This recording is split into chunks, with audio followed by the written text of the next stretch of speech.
Hello everyone, आपका स्वागत है हमारे चैनल पापाया कोडर्स पे। आज की वीडियो से हम एक नया प्लेलिस्ट स्टार्ट करने वाले हैं जिसमें हम जेटपैक कंपोज के बारे में सीखेंगे। Jetpack compose modern UI tool kit है जिसकी हेल्प से हम हमारे एंड्रॉइड ऐप्स के यूआई को क्रिएट कर सकते हैं।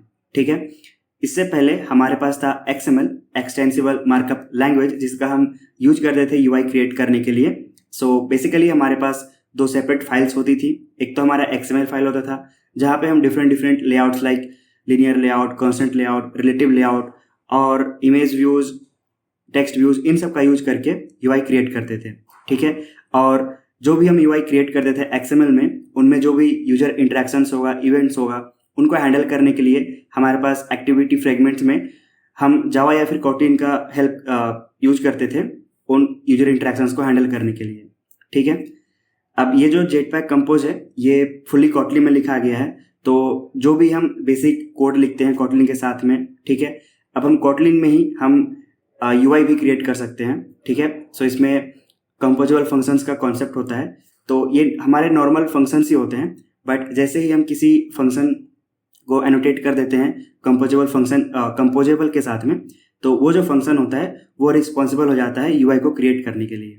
जेटपैक कंपोज द्वारा कुछ standard and predefined composable functions हैं like rows, columns, button, text. ठीक है, पहले हम इन सब कंपोजेबल फंक्शंस को देखेंगे एंड जैसे ही हम इन सब कंपोजेबल फंक्शंस को सीख लेते हैं उसके बाद हम अपना कस्टमाइज्ड कंपोजेबल फंक्शंस क्रिएट करेंगे, कंपोनेंट्स क्रिएट करेंगे डिफरेंट। ठीक है, जिनको हम किसी अपने फ्यूचर प्रोजेक्ट में क्रिएट कर सकते हैं। चलिए अब हम स्टार्ट करते हैं जेटपैक कंपोज को सीखना और हम एक नया प्रोजेक्ट क्रिएट कर लेते हैं, कंपोज प्रोजेक्ट। ठीक है, तो सिंपली आपको एंड्रॉइड स्टूडियो ओपन करना है एंड आई होप आपको एक नया प्रोजेक्ट क्रिएट करना आता होगा।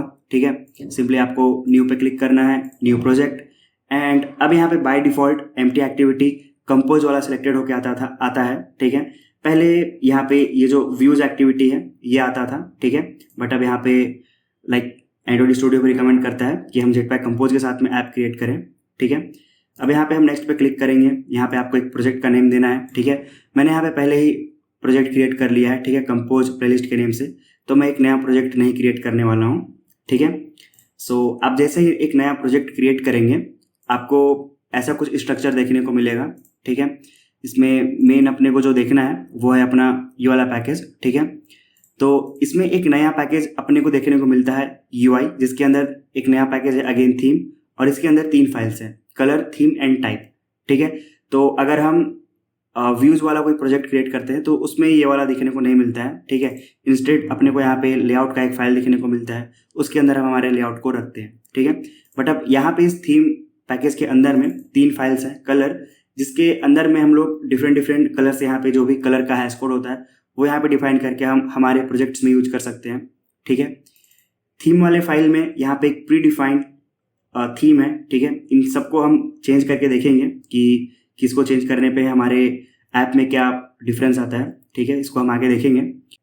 ये जो हमारा टाइप वाला फाइल है, यहाँ पे हम हमारे टेक्स्ट या फिर किसी कंपोजेबल फंक्शंस को कस्टमाइज करने के लिए यहाँ पे हम अलग से कोड लिख सकते हैं। ठीक है, तो हम जैसे ही हमारे प्लेलिस्ट में आगे बढ़ते जाएंगे तो इन फाइल से भी हम इंटरेक्ट करेंगे। ठीक है, यहाँ पे हम कुछ कोड रखेंगे एंड हम देखेंगे कि हम कैसे यूज कर सकते हैं उसको हमारे स्क्रीन्स में। ठीक है, जो भी हम यूआई डिजाइन करेंगे। अभी के लिए इन सबको मैं क्लोज करता हूँ। ठीक है, एंड यहाँ पे मैंने एक कंटेंट्स का बस एक रैंडम फाइल बना लिया है। ठीक है, राइट क्लिक करके न्यू, एंड यहाँ पे फाइल मैंने सेलेक्ट कर लिया है और ये फाइल बना लिया है। ठीक है, यहाँ पे बस इन सब चीज़ों को लिखने के लिए, एंड यहाँ पे मेन चीज़ है मेन एक्टिविटी, ये अपने को यहाँ पे देखने को मिलेगा।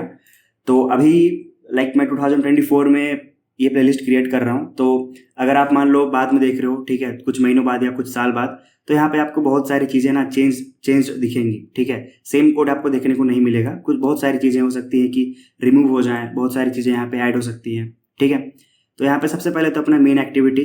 ठीक है, एंड अगर हम व्यूज प्रोजेक्ट की बात करें तो ये इसी आसपास में हम हमारे लेआउट को इन्फ्लेट करते थे, जो हमारा XML फाइल था।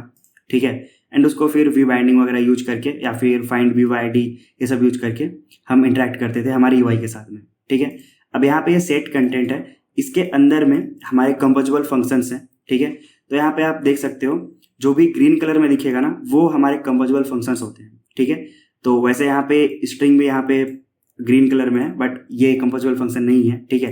यहाँ पे हम देख सकते हैं पहला जो अपना कंपोजेबल फंक्शन है वो है कंपोज प्लेलिस्ट थीम, ठीक है। तो पहले यहाँ पे प्रोजेक्ट का नेम होगा, जो भी हम नेम दिए होंगे प्रोजेक्ट का, एंड उसके बाद यहाँ पे थीम वर्ड, ठीक है। इसके अंदर एक दूसरा कंपोजेबल फंक्शन है स्कैफोल्ड, ठीक है। तो जैसे आई थिंक स्कैफोल्ड पहले उतना स्टेबल था नहीं, ठीक है। तो ये पहले नहीं आता था, ठीक है, बाय डिफॉल्ट, बट अब क्योंकि ये फुल्ली स्टेबल हो चुका होगा इसलिए यहाँ पे अपने को देखने को मिल रहा है। तो इसके बारे में हम थोड़ा बात करते हैं। तो ये लाइन है, ठीक है, ये डिफाइन करता है कि है क्या scaffold. This component provides API to put together several material components to construct your screens by ensuring proper layout strategy for them and collecting necessary data to these components will work together correctly, ठीक है। It means कि हमारी screen में देखो बहुत सारी चीज़ें हो सकती हैं। जैसे यहाँ पे पैरामीटर्स हैं, इसमें हम देख सकते हैं टॉप ऐप बार, ठीक है, bottom bar, snack bar, floating action button, बहुत सारे डिफरेंट कंपोनेंट हो सकते हैं।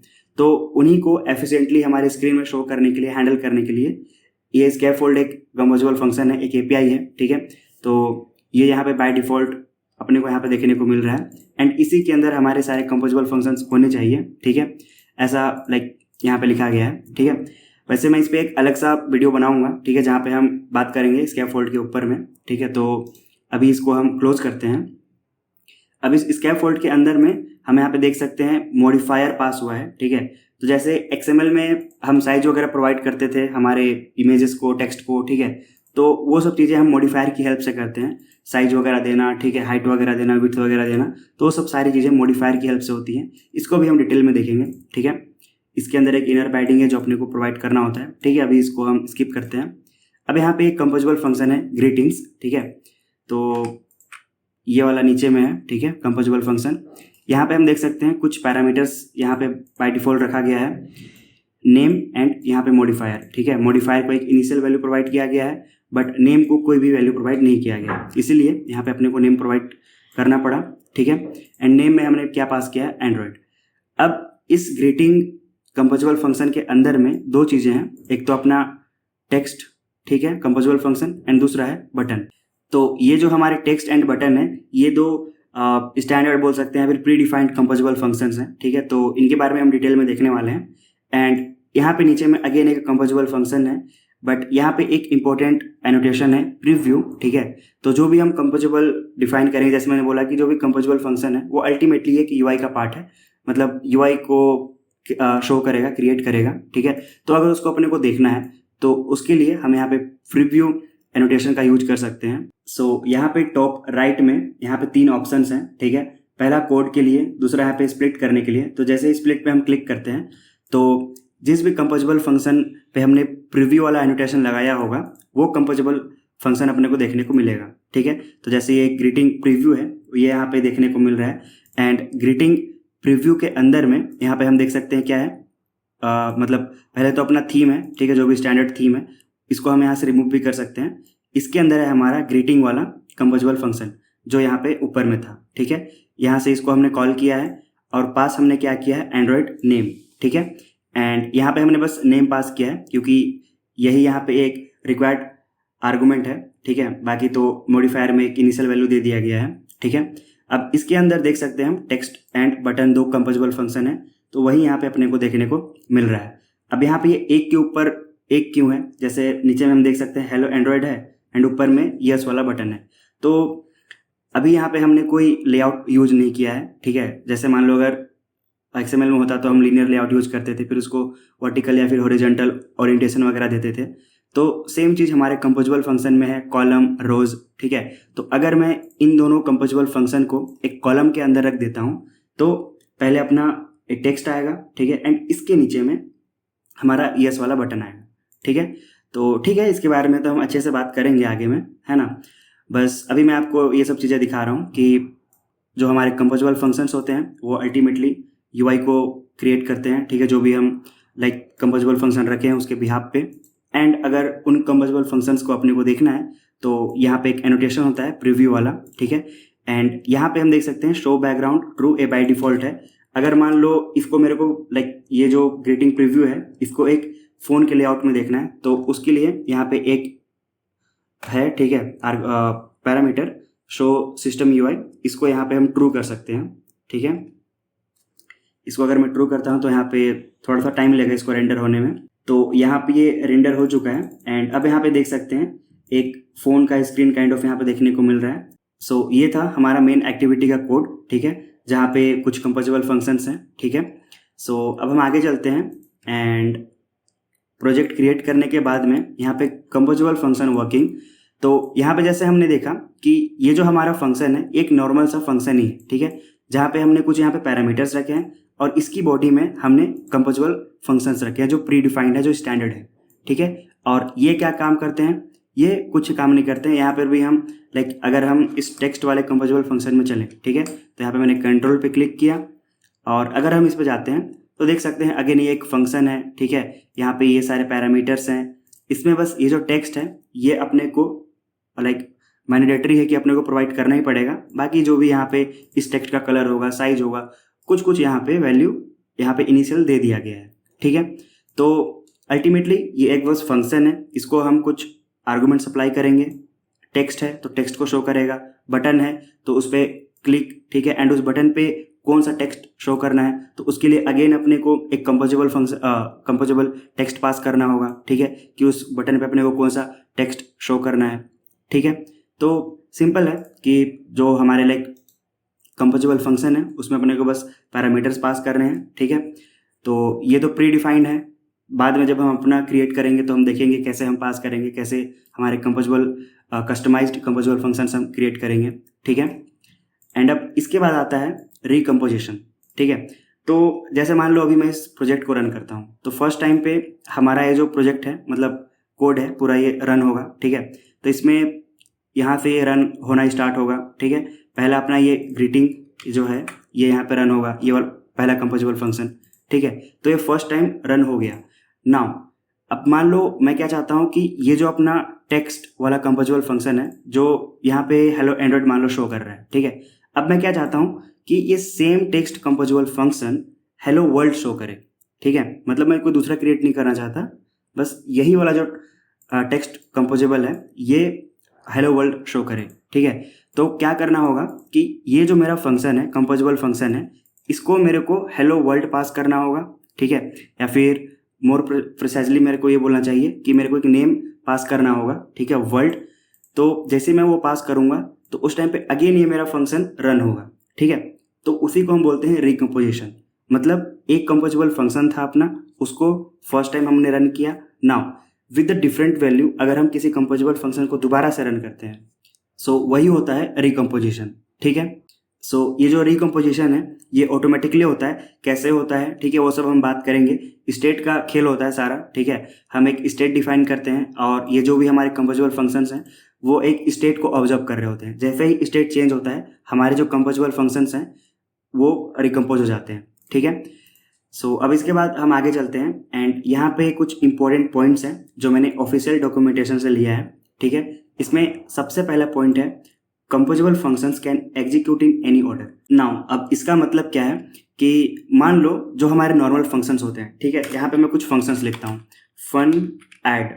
ठीक है, एंड ये हमारा एक फंक्शन हो गया मान लो। ठीक है, इसको मैं कॉपी करता हूँ, इसको यहाँ पे पेस्ट करता हूँ, इसको यहाँ पे पेस्ट करता हूँ। ठीक है, ऐड 1, ठीक है, 3, 4। ठीक है, तो नॉर्मल प्रोग्रामिंग में हम क्या जानते हैं कि हमारे जो कोड्स हैं वो लाइन बाय लाइन रन होते हैं। ठीक है, अगर मैं अभी इसको रन करूंगा तो पहले ये रन होगा, फिर ये रन होगा, फिर ये रन होगा, फिर ये रन होगा।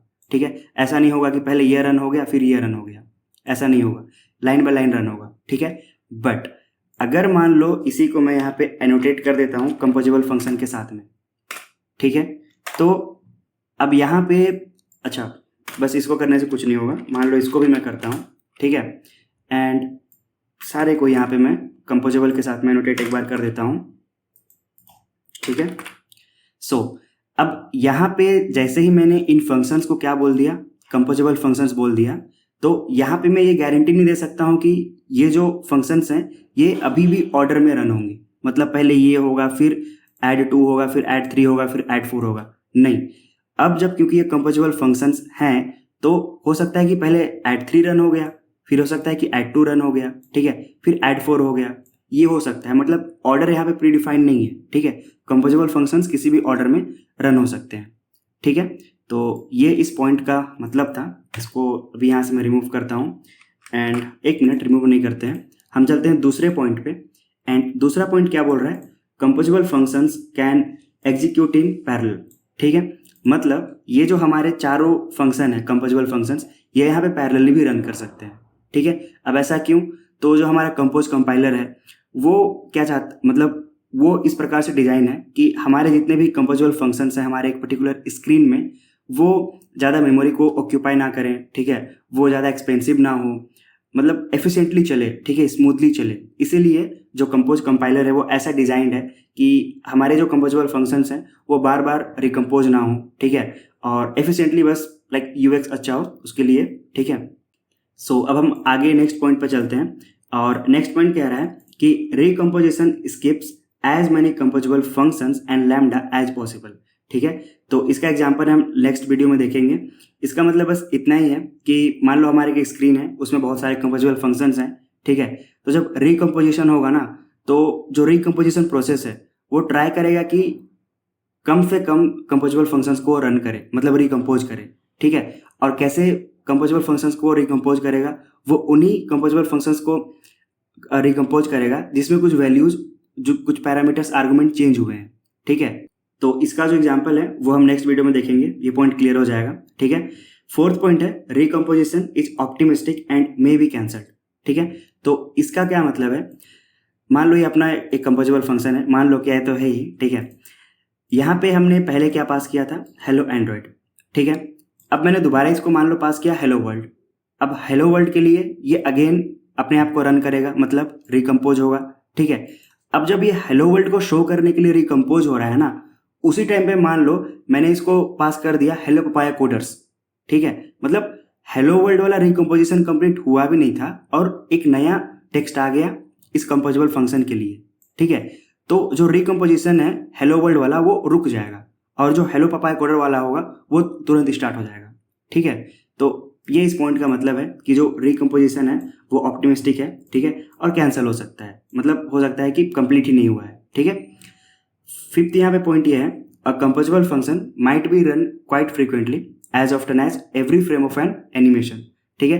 तो मान लो हमारे एक स्क्रीन है, वहाँ पे एक पर्टिकुलर कंपोजेबल फंक्शन में हमने कुछ एनिमेशन लगा के रखा है, तो जब वो एनिमेशन रन हो रहा है, ठीक है, तो उस टाइम पे भी ऐसा हो सकता है कि जो डिफरेंट, मतलब अदर जो कंपोजेबल फंक्शंस हैं वो भी रन कर सकते हैं, रिकम्पोज हो सकते हैं, ठीक है। सो आई होप ये सब चीज़ें आपको समझ में आई होंगी। इस वीडियो में हमने जस्ट इंट्रोडक्शन देखा जेटपैक कंपोज का, ठीक है, और रिकम्पोजिशन के बारे में हमने थोड़ा बात किया, और ये जो 5 पॉइंट्स हैं ये ऑफिशियल डॉक्यूमेंटेशन में मेंशन्ड है, ठीक है। तो थिंकिंग इन कंपोज, अगर आपको अच्छे से पढ़ना है डॉक्यूमेंटेशन तो आप सर्च कर सकते हैं, ठीक है।